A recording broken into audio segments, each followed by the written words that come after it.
Coming up on today's show, we talk about the biggest fan scandals that have come out on the internet.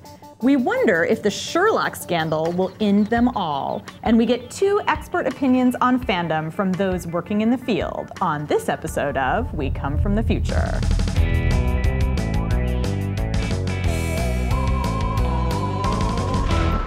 This episode of We Come From the Future is sponsored by Audible.com. Hello and welcome to We Come From the Future, the show in which we write torrid fanfic about the future only for it to hit us with a lawsuit claiming copyright infringement. I'm Annalee Newitz. And I'm Esther Ingles-Arkell. Today we're talking about fans, fandom, and possibly the fanpocalypse. Now the whole point of fans is that they're too excited about the subject matter to behave rationally. And that can be good. You know, having a bunch of lunatics build at you a major social presence on the internet can be really good for a franchise. But sometimes they clash with creators and things get torrid. Yes, that was the right word. You can't have a fan discussion without mentioning Harry Potter, and I think the ultimate fan-creator clash was about the Harry Potter lexicon. Now, that was Wikipedia for Harry Potter. Yeah. And its creator, Steve Vander Ark, wanted to turn it into a book. He got a book deal, and J.K. Rowling and Warner Brothers got wind of it, and they sued to stop it.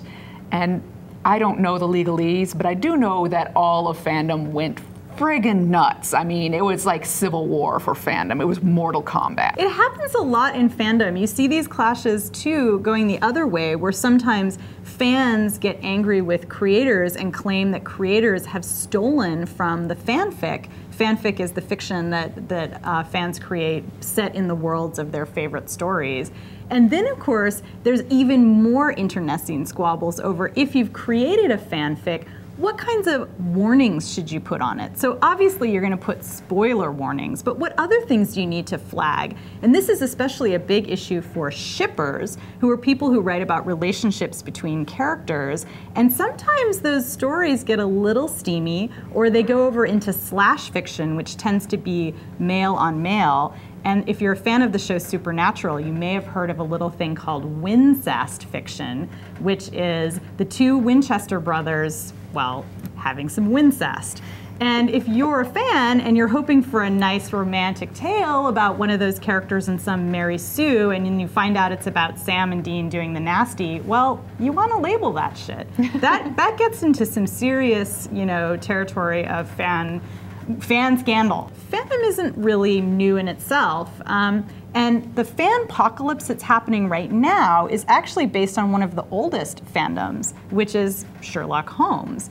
Most people know that fans were so demanding of Arthur Conan Doyle that he grew to hate Sherlock as a character. And when he killed Holmes off, he got death threats and had to bring him back. So this fandom has been around for so long that everyone in every nation can kind of consider themselves fans. And there are a lot of shows that cater to and enrage all the new fans. So what I heard is something that kind of annoyed fans was even the movie where Robert Downey Jr. came out and said, I think that Sherlock Holmes is gay and is kind of in love with Watson, and that's what's driving the plot. And I thought they were kind of explicit about that in the movie. And of course now the huge issue in the community is between people who love the new Sherlock series on BBC and people who love, does anyone love the show Elementary that's on American television right now? It's the kind of updated American version. I have not seen any love for it yet, but maybe there's someone out there. Yes. Let us know if you love it, because the main clash that I've seen right now is people saying like, we love the show Sherlock. Why did they make this terrible thing, Elementary, that hurts us and makes our eyes bleed and our chests tearing open? And Americans spoil everything. It's kind of what we're here for. Except Lucy Liu plays Watson, which you'd think would be a huge win, but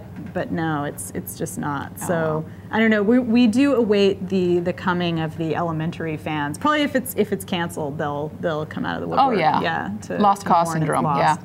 So while you're contemplating the Sherlock fanpocalypse, we're going to talk to 2 people who are big fans who've also written a lot about the fandom community. We're going to start by talking to Asia Romano, who's a reporter with the Daily Dot and covers fandom every day. And then we're going to talk to Cecilia Tan, who's the publisher of Circlet Press and also one of my personal favorite Harry Potter slashfic writers.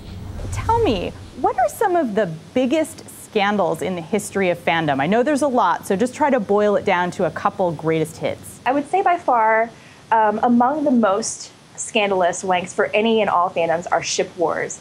Throughout fandom, no matter where you go, ship wars are always splitting fandoms in two, causing drama that lasts for years.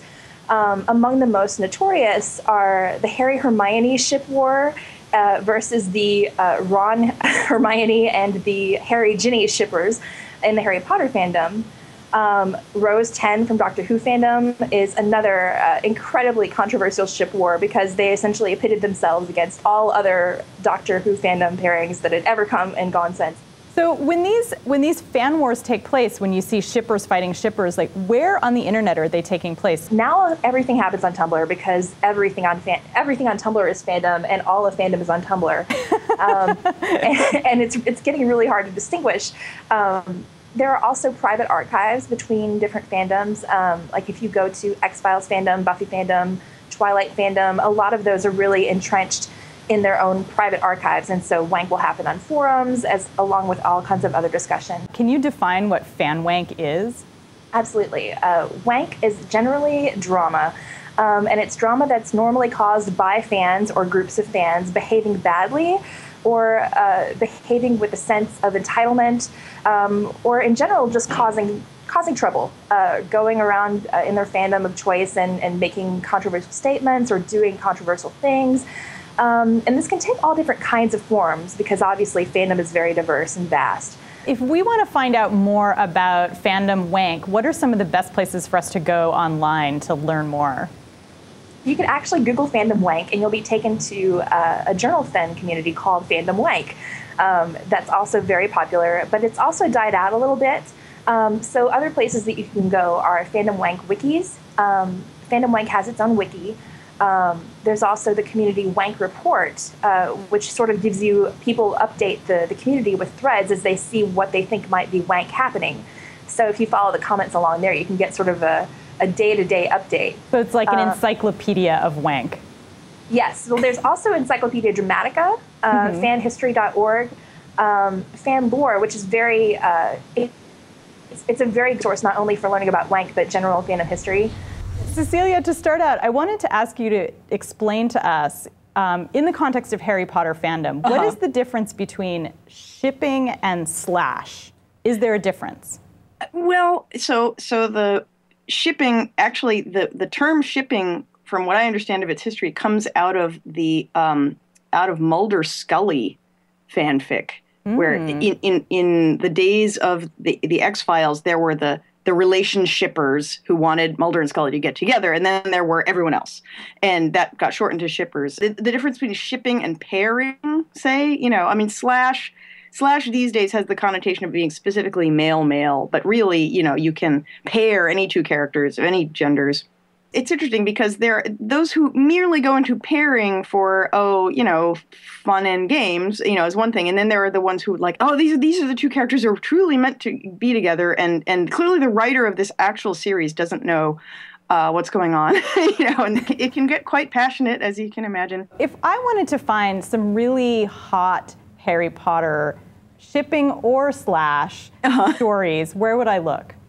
Well, so the place to go these days, the hot new place to go is the Archive of Our Own, or what they call AO3. And it's fairly new fanfic archive that was started by fans. And so there's a lot of diversity there, first of all, because it wasn't like some of the archives that were started when Harry Potter fandom was like the fandom.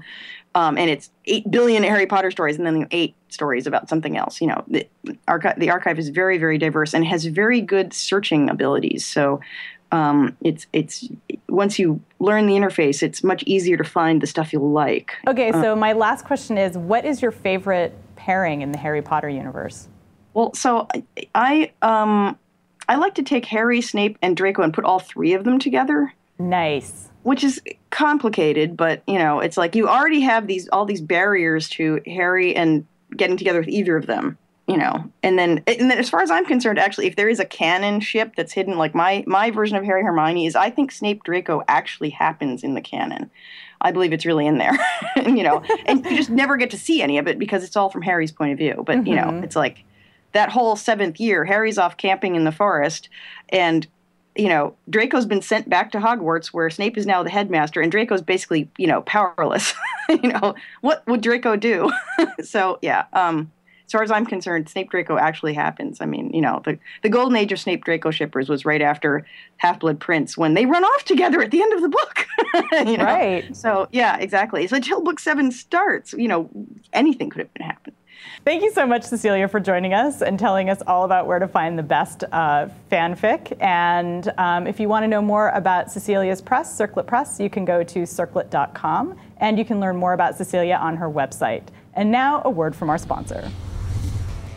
We all love to read, but sometimes there's just not enough free time in the day, which is why audible.com is freaking handy. You can download audiobooks from audible.com to your iPod or MP3 player and play them back anywhere, anytime. And with over 100,000 titles to choose from, audible.com has something for everyone. Thrillers, drama, comedy, business, history, and of course our favorite, science fiction. Here's one title that we recommend you check out right away, Tobias Buckle's novel Arctic Rising.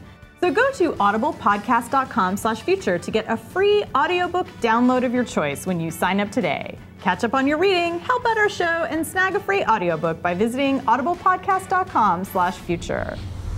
And now for our feedback from the audience. Since we're talking about fans, it seems that I ran afoul of fandom last week when I said Batman wasn't intrinsically interesting as a character. Who knew that Batman had a fan base? Oh wait, I did. I have hundreds of Batman comics, and possibly thousands. And I love what, for example, Grant Morrison has done with the character, because he's changed. I think that when he's reduced to just a purpose-driven character, he can't grow in any way, and it's not interesting.